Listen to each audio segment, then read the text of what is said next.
Good evening, ladies and gentlemen. It is Thursday. It is not one of our typical chat nights, but tonight we are here to celebrate the life of one of the, I'm going to say, greatest performers of our generation.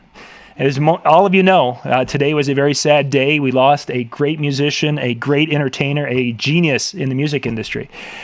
Tonight, oh, hang on, I've got stuff that's making noise here all the way around. I've got to shut. Ladies and gentlemen, where is it? It is not one of our typical chat nights, but tonight unfortunately, I've got too many windows open here, guys. But what we're gonna be doing tonight is I've got some guests with us this evening. I've got Mike Walter, who is a huge Prince fan in the DJ industry. A lot of you know that he works more Prince into a presentation than you can shake a stick at. And he's just experienced a lot of different things with performances and concerts and different things. So we wanted Mike to come in and talk a little bit because, again, we know what a huge fan he is. And then we have Michael Holtz. Michael has had the privilege of performing for many of Prince's after parties and his weekend events out at Paisley Park. So I wanted to see if we could get him. And guys, thank you for joining us tonight. This is going to be great. Thank you, Rob. And Jeremy Breck is here tonight because I'm going to be managing the chat, and hopefully he's going to follow the conversation and help to kind of ask questions and such that those who don't know Prince as well as you two do, that he can ask those clarifying questions of you guys, because Prince was a very layered person. And those of us who are casual fans know a little bit, but you guys know a lot more. So the guys, let's kind of jump into it. Mike, you were asking Michael some questions a little bit. Let's kind of start from that point and pick it up from there as you guys were chatting about that. Well, it amazes me, Michael, that you not only got to spin at Paisley Park, but you actually met Prince. So why don't we start there, man? Share some stories with us.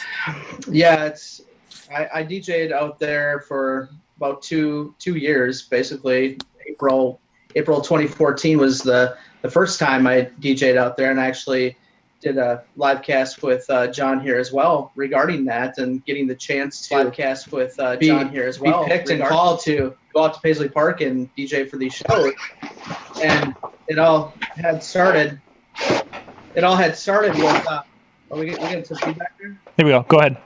Okay, and it all had started with a call at, of course, 1 o'clock in the morning. Hey, can you come out this weekend and DJ at Paisley Park? Prince is starting to have these parties, and we want to try you out. And I thought, oh man, this is going to be, the adrenaline just kicked in. It's going to be like a one and done type thing. I don't know. I just didn't know what to expect going out there for my first time. And I remember the first time that I was out there, he actually played, and then he had another artist. Her name was Candace Springs. So, one of the rules that I have is, no dead air. Should be music going on at all times, whether it's live or recorded. And Prince was walking off the stage as he told people that Candace was going to start playing next door in the smaller sound studio. And he was walking off stage, and I remember just thinking, like, there's dead air. I got to cut into music. So I cut into music. And all of a sudden, he comes back on his mic. He goes, I ain't done yet. And he goes into Kiss. And I was like, okay, every, DJ's nightmare is like, okay, I might as well just pack up right now. I'm fired. I'm not going to come back. And then I see him coming down as his band's playing some walkout music for Candace to start playing. And he comes up to me, and I'm like, okay, here we go. This is going to be it.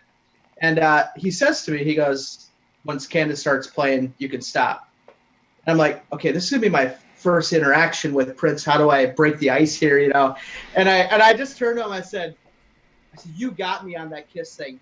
And, of course, in Prince-like fashion, he kind of gives that smile, that shrug, and he goes, I know, and walked away. And I'm like, okay. I'm like, am I good? And then later on that night, he came back up to me. He goes, all right, I'm going to see what you got. He goes, I'm going to be playing some new cuts off my new album. And I want you to hear them and then fill them in with some old school cuts that you think would go with them. So watch me when I give you the cue. So he was kind of down next to me on another soundboard, and then he'd play the cut, and then he'd point over to me, and I was thinking, okay, yep, this fits, this one fits. So I, throw in Shaka Khan, I Feel For You, or something like that. And he's like, oh, okay. And he was with his assistant, and they were kind of going back and forth, like, oh, let's see what he's got here. So then they threw another new track on, and he was just sitting back, and then all of a sudden he cues over to me, and I throw another track on. He's like, all right, you know, and then after that he gave me the thumbs up, and you know, like everyone says, in a puff of purple smoke or whatever, he was gone. But throughout those times and that experience, you know, I never sat down and just had a, you know, one-on-one conversation with Prince that lasted hours or whatnot. They were always, you know, just, you know, those 30-minute or not 30-minute, but, you know, maybe it's like 10 seconds here, or maybe it's a minute or 2 minutes there. And within those interactions, you could tell that we connected. And it seemed like every time that I would be out there, he'd have a new challenge for me that I just would not even have thought about. You know, and one of those challenges was, we were kind of sitting around one time before the party started, because he was checking out some audio. Well, he had come up to the booth, and I actually just had a controller. I didn't have turntables at that time. I just had a controller that I was using. So he came up and he wanted to check my sound. And all I remember was him saying is, oh, controller, huh? I said, yeah. You ever try vinyl turntables? I'm like, no, you know, I really haven't. And he just kind of said that, and he walked away. And I'm like, is this a challenge? You know, and of course, as I can move this was the result of that challenge. Wow. that I picked up, because I'm like, okay. And then he saw I brought it up to Paisley Park, and it just not too long ago that I got it. And I remember him walking by, and he kind of stopped, and he looked, and he just kind of gave me the nod. And I'm like, okay. So he liked the new digs. And then he had a celebration party for the Minnesota Lynx when they won the championship. And it was a private party, and I was out there DJing. And normally with all these shows, I mean, when he takes over, I'm pretty much done, and I can myself sit back and enjoy the show. Well, as I'm enjoying the show, Prince goes, hey, DJ, drop some scratches on the beat. And I'm just like, okay, here we go. I'm in my panic mode, scrambling. Okay, yeah, here's some good scratches. And I start putting it down. And he's like, all right, DJ, all right, yeah, come get it. I'm like, okay, am I doing this right? You know? And I talked to some of the other band members after that, and so they're like, oh, how did tonight go? And I'm like, yeah, I never thought I was gonna be part of the band tonight. And they're like, that's how it all starts. You never know. You never know when your time's gonna come. And then the last, one of the last conversations he had, my daughter, I recorded a video of my daughter singing one of his songs, and he retweeted it on his Twitter.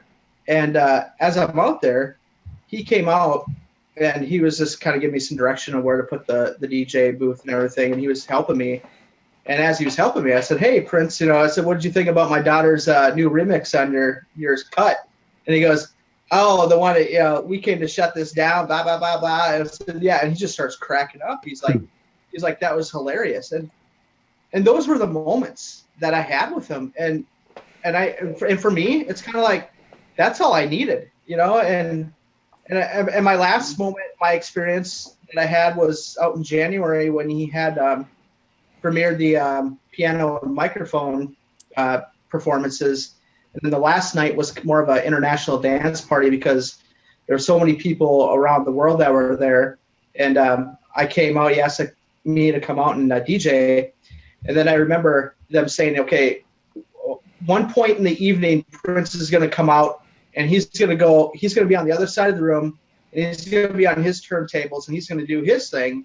So when he does his thing, just, step back, let him do his thing. And then when he's done, you go about doing your thing. So, of course, I'm just sitting there enjoying the show, letting him do his thing. And all of a sudden I hear, hey, DJ, what do you got over there? Everybody's over here. What do you got over there on the other side of the room? And I'm like, oh, no. So I'm going, and I put up the cut. I start looping the beginning of Cool by the Time, because I know that's one of his good songs. So he was playing he was kind of looping over his beats and then putting in some different sound effects. So I'm like, well, I'll loop cool and see how that goes. And all of a sudden, he's like, DJ, you got something over there? Well, let's see what you got. And then he was controlling the volume, and then he brought it up, and then I was scratching a little bit over the top of cool, and he goes, nah, that's okay. And then he goes, someone else would say, man, what a jerk. What was he doing to you? And I'm like, no, that's just Prince. I mean, that was him being funny, playing around, because, of course, I'm not going to steal the limelight from Prince when he comes up. That's his thing. So he kept doing that to me the whole night, and I couldn't really see too much, but I could see he was kind of looking, and he had that grin on his face. I'm like, yeah, I know what he's doing right now. He's just totally playing with me. You were the Washington Generals to his Harlem Globetrotters. Right. As you're telling the story about his interaction with you, I was reminded of a line. I remember hearing Paul Simon say once that he doesn't get along with anybody except musicians. He can only talk to musicians. And I think Prince was probably very similar. I think if you could talk the music, the language of music, then you could get along with him. But if not, his social interactions were probably not very smooth, because that was the only language he really spoke. And it sounds like when you and he connected on that level, like you and your daughter's song, then he could actually have an interaction. Right. Yeah. And then there was one night that I was done. I was just packing up, and Prince is he likes to drive his or pedal his little bike inside the studio. And all of a sudden, here comes up Prince and his bike, and he's like, "Thanks for coming out tonight." And I'm like, "Hey, anytime, Prince." And then all of a sudden, I'm like, "Hey, what kind of bike is that, Prince? Is that a track, or is that, what is it, a hybrid? What do you usually do?" And so we then started having a little conversation about the type of bike that he uses, and he usually takes it around the lake that's just right out in front of Paisley Park, and he'll bike around there and everything. So it's like, okay, now I just had a just off the wall conversation with Prince about a bike. His bike. You're right. But I think he really appreciated that, rather than just someone asking him all the other questions that everyone probably asks him every day. Right. Where he appreciated and he trusted in me, and that was one of the big things about Prince and being out there is like, if he doesn't trust you, or if you do him wrong, you're done. And that's one of the things I always highly respected about it, because I'd get people to say, "Oh, let me know when a party happens," or what. I'm like, I really can't until I'm able to let you know when it's public. So. Right. One of the things that I kind of want to use as a transition, Michael, you talked about how he would get on turntables, and I've talked to Mr. Walter, I don't know how many times, about his experience of going to those concerts. And one of the things that I found fascinating, and I think a lot of people would find fascinating, is Prince is an amazing guitarist, but on turntables, you never would have known, because he doesn't do that on his album, or it doesn't show. But I mean, Mike, why don't you tell us a little bit about your experience of seeing him live doing his turntable routine? Yeah, there really wasn't an instrument that he couldn't play. I mean, he wasn't great with horn instruments, but I mean, in any band he ever put together, he was the best drummer, he was the best bassist, he was the best guitarist. And a lot of his, especially the last couple of years when he would play, he would, a lot of times for his encore, he would come out and, like Michael was just saying, he would set up a loop, and then he would scratch, and then he would play instruments over all that. And it was amazing to see. As a DJ, I appreciated the fact that he was actually scratching and manipulating his pre-recorded versions of songs, which is basically what we do for a living. So it was kind of incredible to see it, which is why, Michael, he probably appreciated what he saw you doing, because he knew that was not just playing music back, but it was actually a form of artistry and musicianship, Yeah, definitely. Yeah, it's and like you said, Mike. Yeah, definitely. He's one of the things that he talked about Saturday when we saw him at Paisley Park is he showed off his new toys. He had a new piano that was given to him by Yamaha, and then a new gold and purple guitar. And he kind of, with Prince, he always kind of gives you a little bit of a lesson. And one thing that really hit home to me was that he was like, he took the guitar out and he's like, y'all probably want me to play it, right? And we're all like, yeah, play it. And he's like, and he put it back in the case. He goes, I can't touch it right now because I'm focused on the piano. And he talked about his time with when he was playing with Tamar Davis, who was on The Voice right now. He was only playing with her as just a guitar. And he had talked about how much he had learned and crafted more of his guitar skills by just doing that. And where he said, I'm only focused on the piano right now. I'm not touching the guitar because this is where I want to build up more of my skills on the piano. Mm-hmm. Yeah, I have such regret that I didn't see that show. I was convinced he was going to bring that show to the Big Apple. I had the opportunity. I was invited by Jeremy Jones to go down to Atlanta last week. Oh. And I just said, what's the point? He's going to bring it to New York. He's never toured the States and not come to New York. Right. So, and he was doing this one-off thing where every week or so he would just announce a date here and a date there. And I was convinced he'll bring it. And right. And I'll always regret that. I've heard the audio of some of those concerts and they sound amazing. And I've seen him do that live a lot of times for his encores. He would come out and just sit at the piano. My wife and I just went to see him a couple years ago, and for an encore, he just came out to the piano, and we happen to have front row seats right by the piano. So we were literally sitting right there. So I've seen him do that where he just noodles on the piano, plays a little bit, but I never saw an entire show. And I don't want to live with regrets, but I know I'll regret that in a little bit, that I didn't get a chance to see this tour. Yeah. Another thing that, I'm sorry, go ahead, Michael. Well, yeah, I was just going to kind of allude to that. I mean, it's one thing about experiencing Prince out at his home studio is that you're not going to get Purple Rain or Let's Go Crazy every time. You always got somebody who was trying new things and experimenting, and that's what always kind of blew me away. And he was so open about it. I was saying on Facebook earlier that I've been to a number of his after shows, and if you're just tuning in, you might not know this, but Prince a lot of times would do a concert, and then a couple hours later he would appear at a club and do an after show and play from 2 a.m. till 5 a.m. And I had a chance to see a few of those through the years, and they were amazing because he didn't have a set list for those. He'd play some covers, he'd play some jams, and a song would go on for 15 minutes, and he'd take it almost like jazz. He would take it in a different direction and then finally bring it back. And those were amazing opportunities to see his after shows. And I imagine his shows in Paisley Park, the celebration shows, were probably very similar. Loose format, no set list. It's, when you tour, when you think about an artist, when they tour and they're doing 100 dates over 4 months, they put together a set list, and the set list might vary from night to night, but for the most part, it's going to be the same. But when you just do a one-off, you kind of make it up as you go along. And that's for a true fan, that's a beautiful thing to be able to see an artist in that kind of creativity, And Mike, that's actually what I want you to talk about a little bit more, because I remember when you went to 3 of the 5 concerts that he did at Madison Square Garden. Is that correct? Musicology, he did 3 shows in a row in MSG, and I went to see all 3.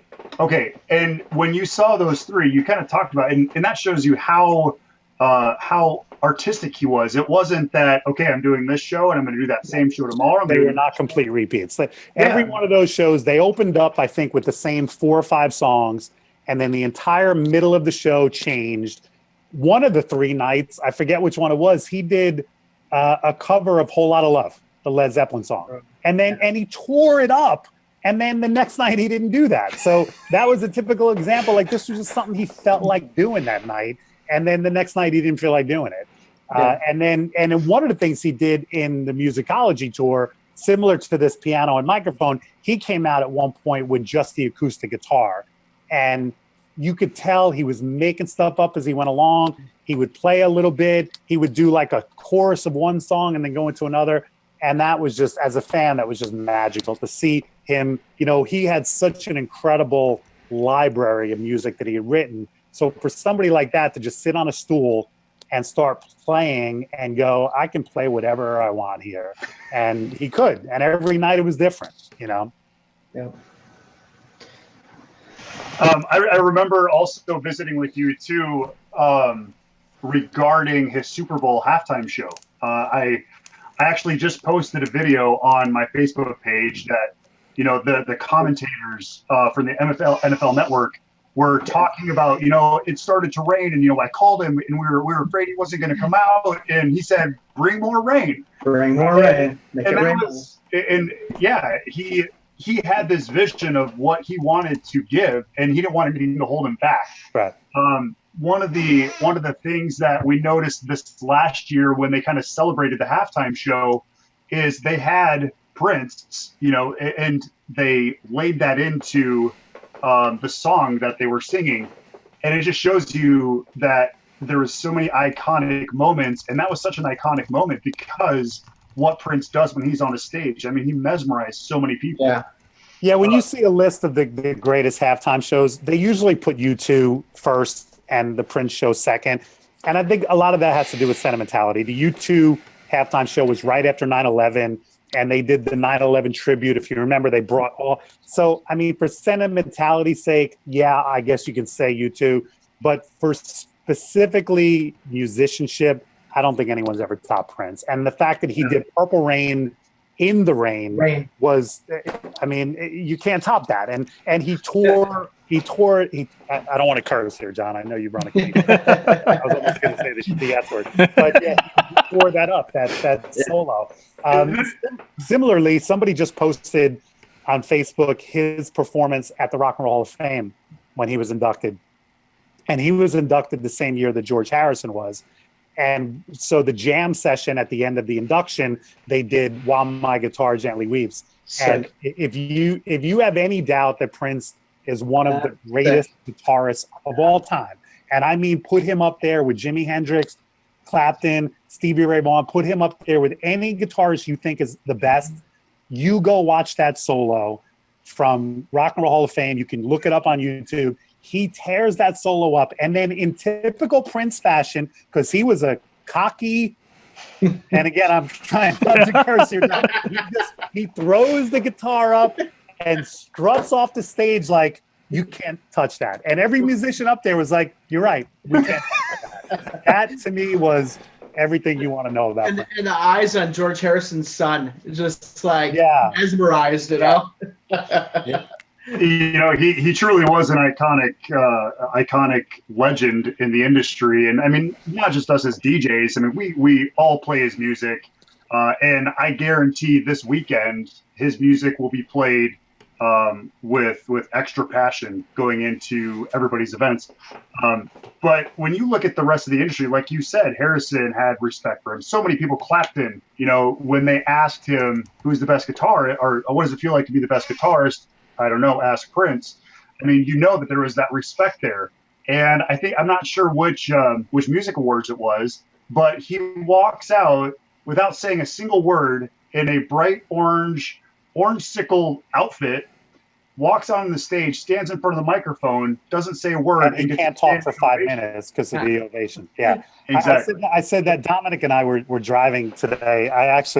We had to go visit a banquet person, so I picked Dominic up from the office literally 20 minutes after I heard the news, and Dominic's like, "Do you want to go to this appointment?" I'm fine. I'm professional. I can handle it. And so we're driving, and I said that to him. I said to Dom, I think one of the things I'm most proud about with Prince is that whenever he appeared in the last couple of years at an award show, organically, and it wasn't like, let's hear it for Prince. He would walk on stage and the show would come to a screeching halt for a couple minutes while every artist, every musician in the room, every star would step back and go, oh my God, that's Prince. When you see somebody like Beyonce of her stature be like, oh my God, that's Prince.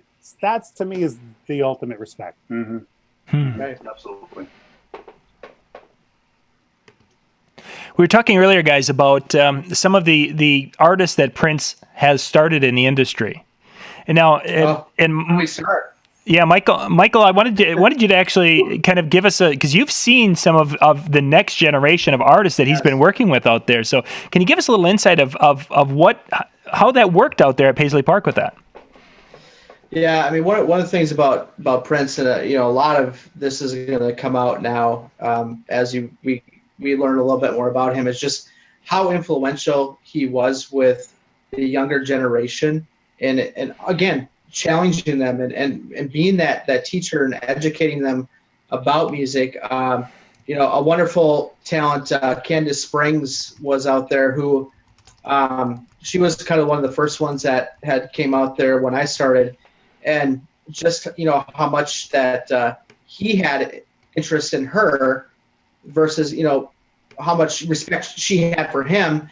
It was kind of, they were going both ways with it, and you kind of see that influence in those artists. Candace Springs, FKA Twigs was out there. The funny thing about her is that Prince really enjoyed her music, but she only had heard a couple, Prince songs over in the UK, but she was still like very excited to go out to Prince's studio, be out there. Alabama Shakes was out there just recently, who played out there for Prince. Did you see Judith Hill, Michael? Yes, Judith Hill. I mean, I had a chance. I thought her album was last year or the year. I thought that album was one of the best I've heard in the last couple. Oh, I mean, yeah, top to bottom, blown away by just talking with Judith. I was telling her, I said, just how you put together that album and the transitions and how it flows. I said, that's where Prince is trying to take musicians right now, rather than being the single artist. He was trying to take it back to be the album artist, and that's exactly what he was doing with Judith Hill, and it flowed together very well. I mean, Kendrick Lamar was out there. Liana Havas was another one where I was, very impressed with her and meeting her and to see that influence that Prince had in her, where he had her on the album, the Artificial Age album. He had her on there, and I think we're going to start seeing a lot more of that. But this isn't a new thing either. I mean, Prince has done this his entire career. I mean, we all know the time, and he wrote most of their hits and was influential, getting them a record contract and putting them on his tours early on. The Family, Carmen Electra, he nurtured so many different artists, and a lot of it had to do with the fact when he was writing for these artists, he was so prolific, especially back in the 80s. He was writing more music than Warner Brothers would let him put out. Right. So the only way that he could get some of the music that he was writing out was to give it to Sheila E., to give it to The Time, and to give it to these other artists, because he was writing, he was writing basically 4 albums of music every year, and Warner Brothers was like, we don't want you to release that much music. So he had to have these protege artists as a release to get this music out. Right. I'm really curious on how much archive we're going to see in the next couple of years that's going to be released, that the things that never made it out of the vault. Jeremy, there's always been legend amongst Prince fans of what they call the vault, and how much is in the vault and how much music is actually in the vault. It will be interesting because, I mean, listen, this happens with every artist. Once they pass away, somebody else takes over their estate, and usually that person is a little bit more money motivated than they are artistic motivated. And I mean, we've seen it in the last couple of years with Jimi Hendrix, where some of his stuff has been released that if Hendrix were alive, he might not want out. Maybe he wasn't proud of that music. So, when somebody gets the decision making over Prince's vault and his estate, we might see some of this music. And listen, as a fan, I will devour it. I don't care if Prince ever wanted it out or not. There are songs that are legendary that never saw the light of day that I will, as soon as it's available, I will gobble it up. Yeah, that's he does still have a sister who is living, and that will be one of the things that will be interesting to see how everything shakes out after the fact, and who really has control of it. Yeah, I mean, this isn't a Michael Jackson situation where the estate was doing horribly and then Michael Jackson passed away and now the estate is doing great. I mean, but from all reports I've seen, Prince was making ends meet. Once those decisions that fall to a sister or whoever it is, I'm sure decisions are going to be made differently than they were when Prince was alive. Right. What if we're going to see things change a little bit with, as an example, the digital downloads of Prince's music? Typically, when you would have big news like this, you would go to iTunes and you would have big splashes on iTunes. I went there today and it's like crickets because they have no Prince music on. Prince has not released his stuff to iTunes. Exactly. Yeah. So it's interesting. That'll change. Most of his stuff right now you can pretty much find on Tidal. Yeah. Yep.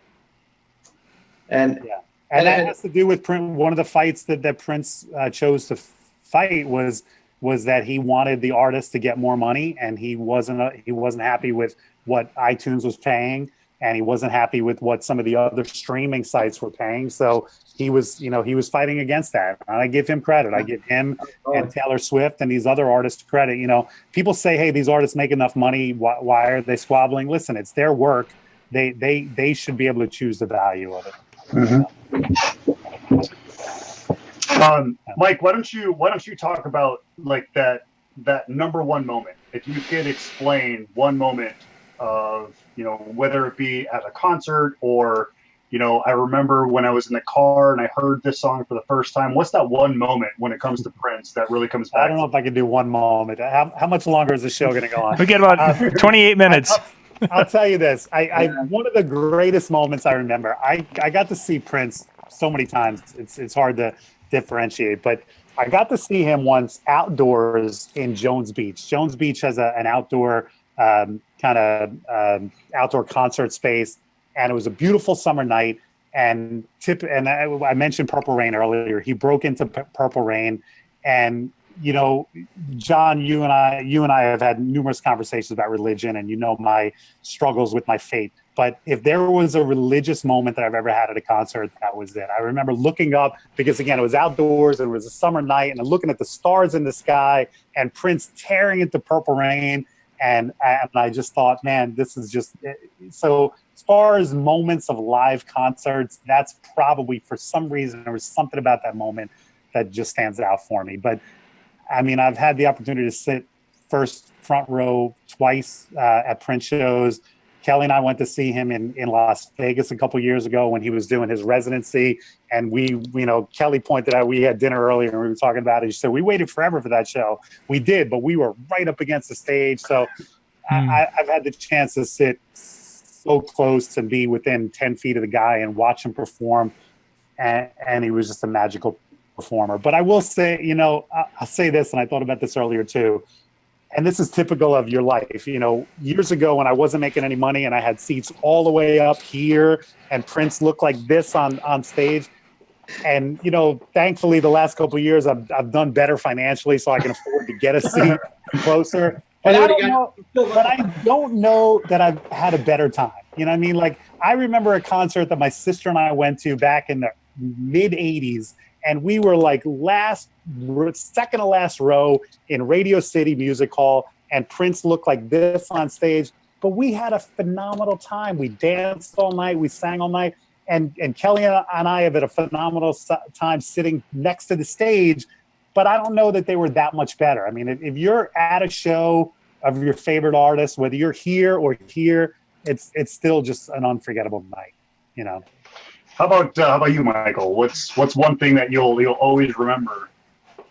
Yeah, the one thing that I will definitely remember, as I've had many experiences. I mean, just even the personal experiences that I have will be moments, but I feel the one moment that I always remember about Prince is that you go to a concert or you go out to Paisley Park, there are so many different races, ages of people out there. I brought my daughter out there at the time, my oldest daughter, and then she started bringing her friends. And I really think that was the connection that Prince really wanted to present to everybody was, especially right now with everything going on in the political world, is we need to love one another. And I really think that's my moment. And, because he said that at a concert he did just early last year, he's like, we need to take care of each other. We need to love each other. We got to stop this hate, and that was my one moment with him, is because I'm like, yeah, he brings everybody together, and there's no words for it. Michael, I don't know if the shows in at Paisley Park were like this, but one of the things I used to love about going to the Prince concerts is that people actually got dressed up for it. Any other concert I go to, most people don't care less about what they're wearing. Most people are in jeans and a t-shirt. But with the Prince show, especially if you got to sit up, close up front, it was a fashion show too. Like I thought about what I was going to wear, and a lot of times it was purple. But you thought about what you were going to look like at a Prince show, and it's not like he ever said that. It's not like Prince ever said, "Hey, I'm dressed to impress." But there was something about his shows that it kind of raised the level. Like you felt like you were going to a special night. Same way at Paisley Park. Yeah.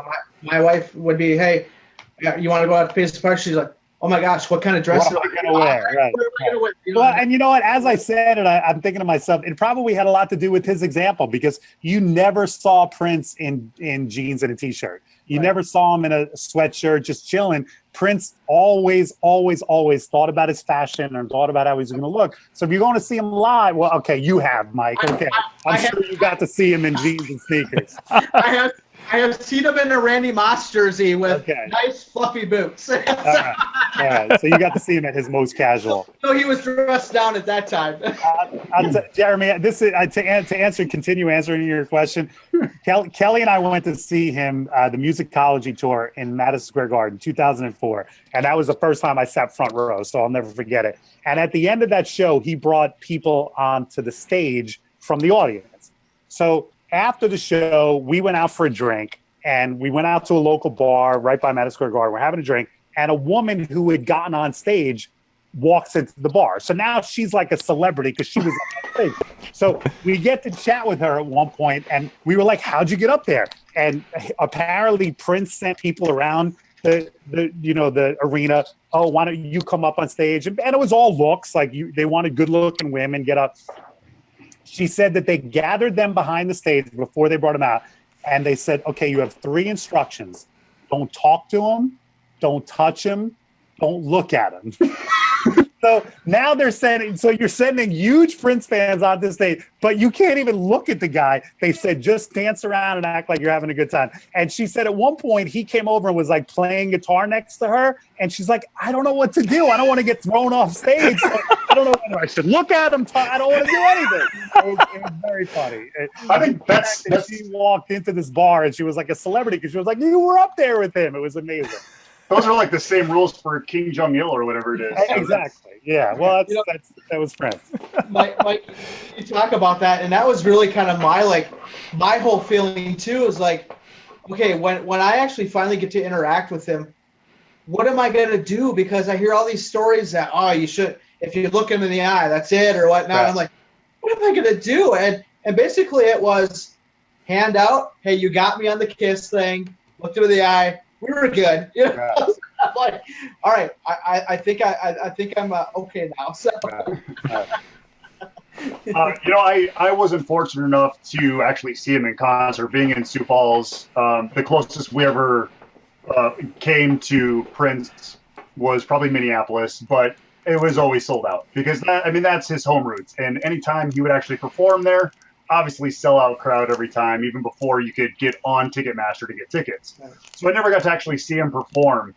But with the lighting symposium that happens up here at EV headquarters, EV is actually involved with First Avenue, which is the making of Prince, or Prince making the First Avenue.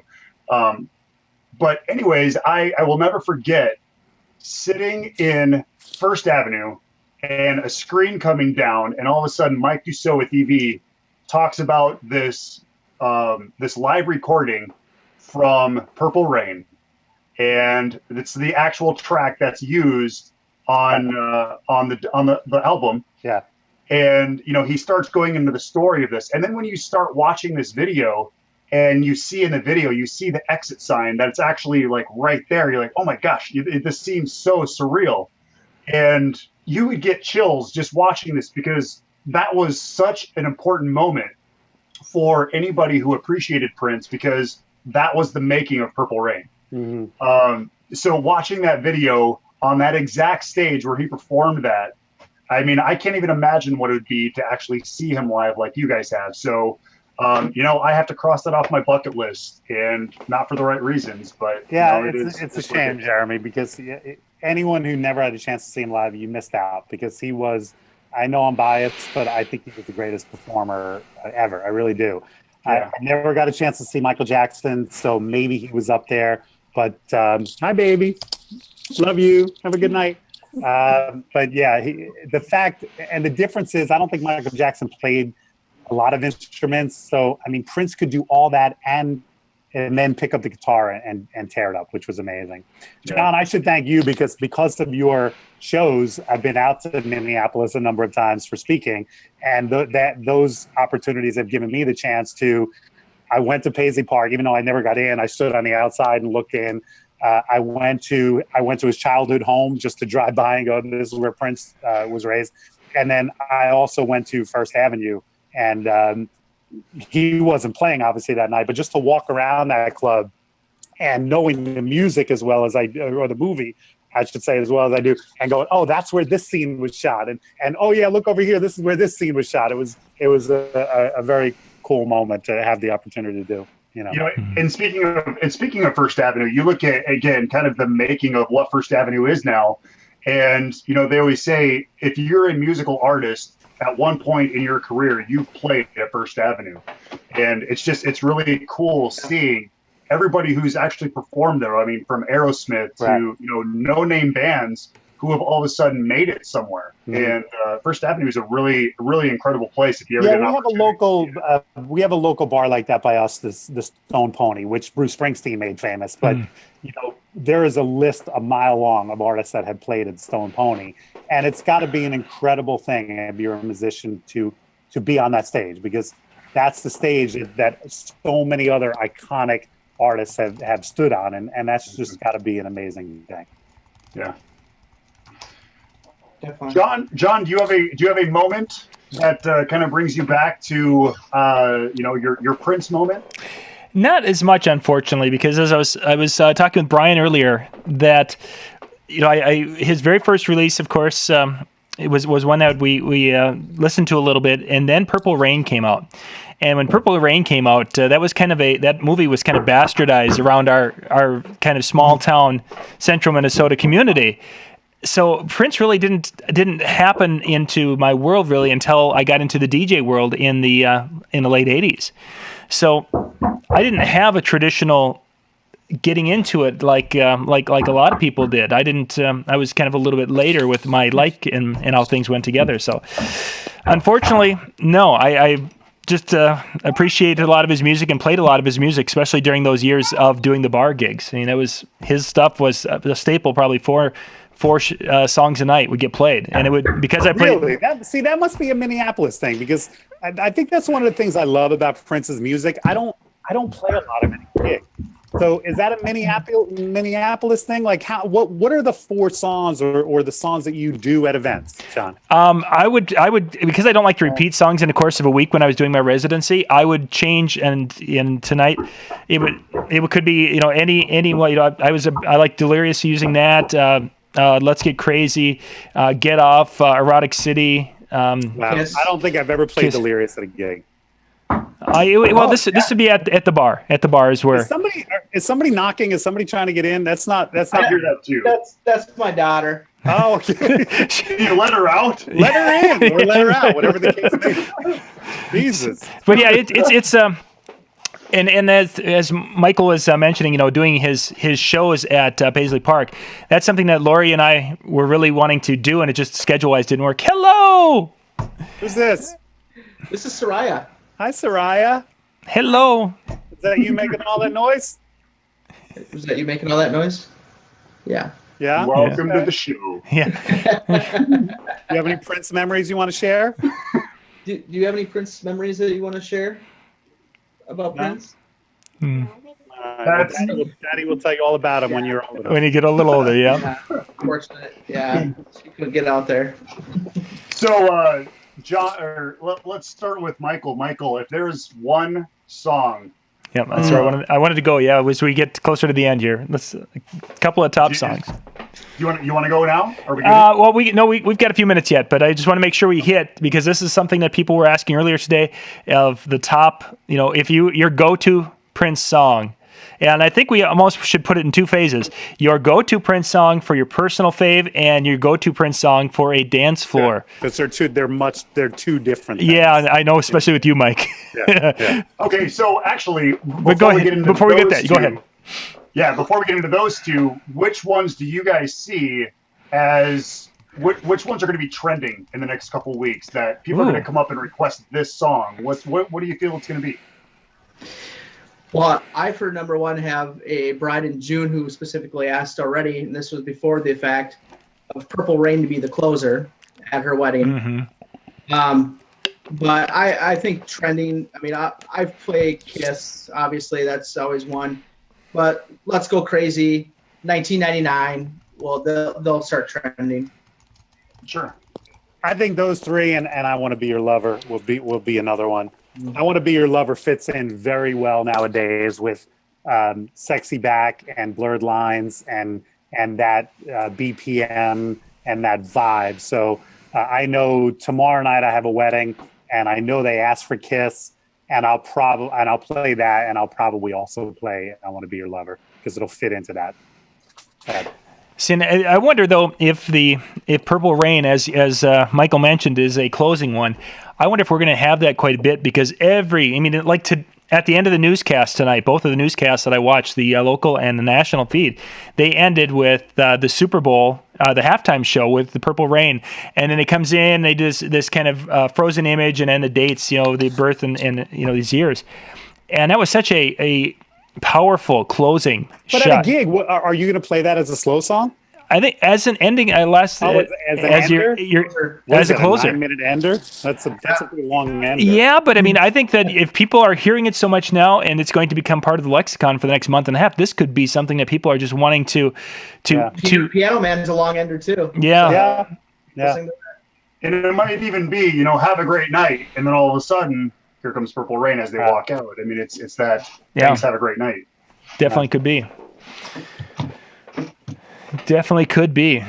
Okay, so let's look, John, your question again to kind of end it out here. Yeah, yep. We'll go and kind of, if you're going to play with one song for a dance floor favorite and then a personal favorite. So that's Michael. Personal favorite is a deep cut. It's called Days of Wild, because that introduced. Well, I started going out to Paisley Park in '95. And when I walked into the small room, there was Prince on the guitar, on the bass guitar, doing Days of Wild, and that's been mine ever since then. That was my first experience, Days of Wild. I did my top 100, Michael, and that's number 6 on my list. Days of Wild is an incredible, and that is a deep track. Did he ever put that on? What did he put that on? Crystal Ball? Crystal Ball. He released? Yeah. Yes. And some other bootlegs. And only as a live version. It never was released as just a single version. And I know he had kind of redid it a little bit recently, and I was really pushing for him to do a re-release of it. But Prince found religion about 20 years ago, and he eliminated a lot of the songs from his live shows because a lot of his songs were, you can't just bleep a word or two out. A lot of his songs were pretty, full of curse words. And when he found religion, he stopped playing. And I think a song like Days of Wild was one of them, because you can't do that song without 4-letter words. So I think that was one that he stopped doing. And Get Off, which is my number one, is kind of falls into the same thing. Not really curse words in that, but it's a pretty salacious song about a one-night stand. And that to me is quintessential Prince. It's funky, and it's dirty, and it's funny. There's some, if you listen to the lyrics, it's actually comical. And that to me is the ultimate Prince song. Yep. You give me the extended mix of that, which I think is about 8.5 minutes long, and I'm in heaven. Good. Yeah, I'm good to go. So I'm going to have to, since Mike mentioned Get Off as being one of his top songs, and actually I want to hear the other, we've talked 2 of your top 10. I want to hear your top 10. Do you have that handy, Mike? I do. Okay, I want to hear that. Let's jump to that. But I want to mention one that I like before you guys is I still have this appreciation for it, and I know this kind of for Raspberry Beret. Did you see my sister's comment today? No, I did not. You had so many comments going, and I was trying to do that, and then with what we were getting ready for tonight. So, what did you? My sister called me. My sister is a Prince fan, not as big of a Prince fan as I am, but we've gone to see him a couple times, and she knew I was really down, and she called, and I was almost near tears, and then she posted on Facebook, and she reminded me that that's the song that she apparently lost her virginity to. It's not something you ever want to know about your sister. So, and that did it brought me out of my funk a little bit. Oh my goodness! Yeah. Congratulations, honey. But it's a great song. I mean, if you're gonna lose your virginity to any song, that's a pretty good. You know? Sorry, Robin. I hope you're not still up. No. So yeah, that was Get Off is the one that was always when I was playing in the bar. That was my either Friday or Saturday night. It was my key one later in the night because, as you say, it had such a just all around a good song, especially in a bar club situation. Yeah. Just a fabulous song. Definitely. Okay, Mr. Breck, did you have a song that stood out for you?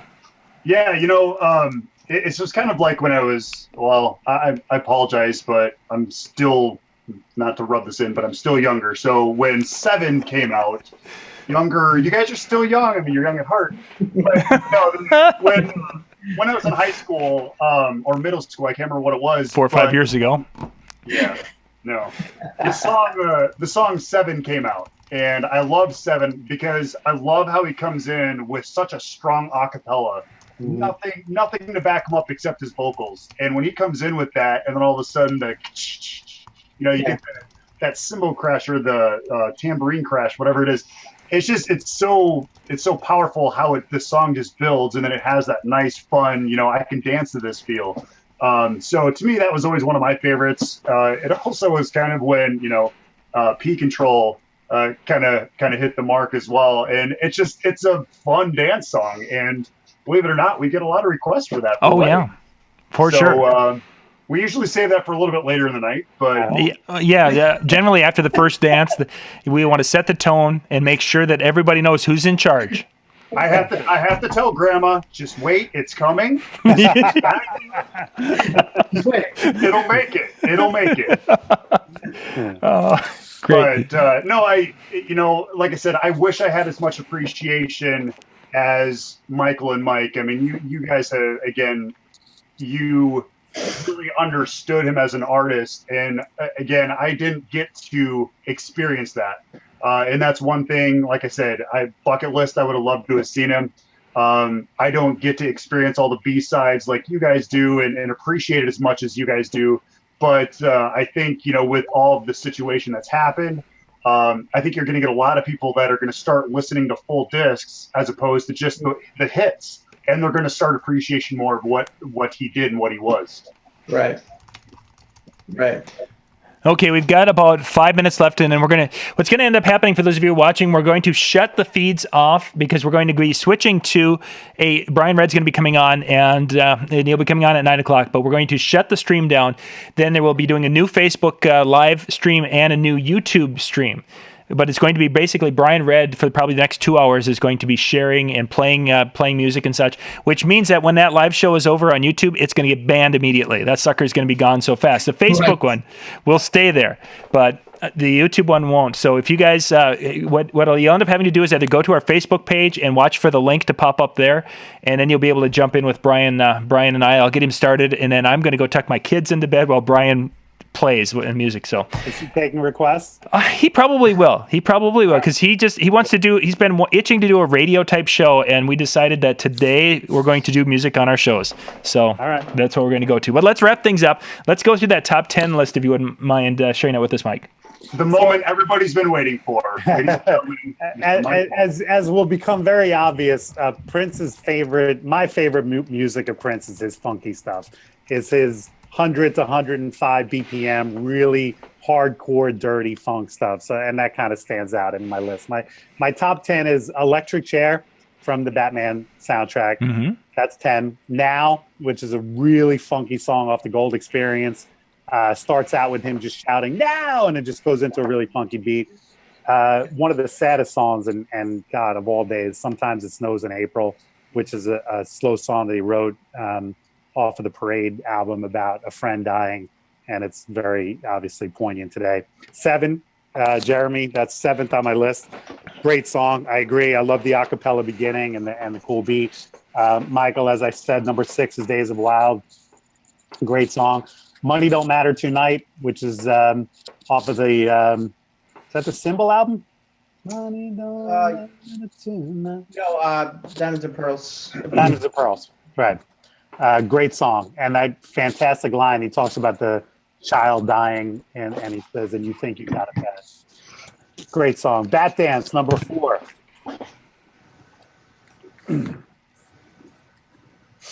Face Down, number 3, and this was the one that got me choked up today because he talks about let them bury you face down so they can kiss your ass, and I wonder if they're gonna bury Prince face down. I Could Never Take the Place of Your Man, which is really one of his hardest rocking songs. The version off of Sign of the Times, where he goes on to the great guitar solo in the second half of that song, very Jimi Hendrix-esque kind of guitar solo. And then my number 1 is Get Off. So that's my top 10, John. Cool. So if Brian wants to play any of those 10 songs, I would be happy. Yeah, I'm sure he will, because I'm thinking once we shut down the live stream from earlier this afternoon, he's been compiling a list. And I don't know if you guys saw the picture he put up. He has a bunch of the Prince albums, and he's got this, I don't know, probably 60 different covers, because he's got singles and different things. Goodness. You know what I broke out earlier? I saved when he was on he was on Rolling Stone a couple times, and this was from 2004. This has got to be the greatest issue ever, because they did an article on Howard Stern, and Prince was the cover. So for me, I mean, come on, this is the greatest exactly issue two of you Rolling Stone ever. Talk about 2 of my icons right there. Oh, great stuff, gentlemen. Thank you very much for sharing, telling the story. What do you got behind you, and Michael? Yeah, show us what you got back there. We got to cut. Can I send you out, guys? Yeah. Oh, he's got it all cued and ready to go. I love it. There we go. You're welcome. But ladies and gentlemen, thank you for watching tonight. We'll be coming back in just a few minutes with the show, with the music show tonight. Mike, Michael, Jeremy, guys, thanks for joining us. Yes, thank you. Watch the Facebook page in just a few minutes. The new links will be up, and we'll catch you in just a couple. Sounds great. Have a good night. Thank you, John. Thank you, everybody. Thank you, Michael. Thank you.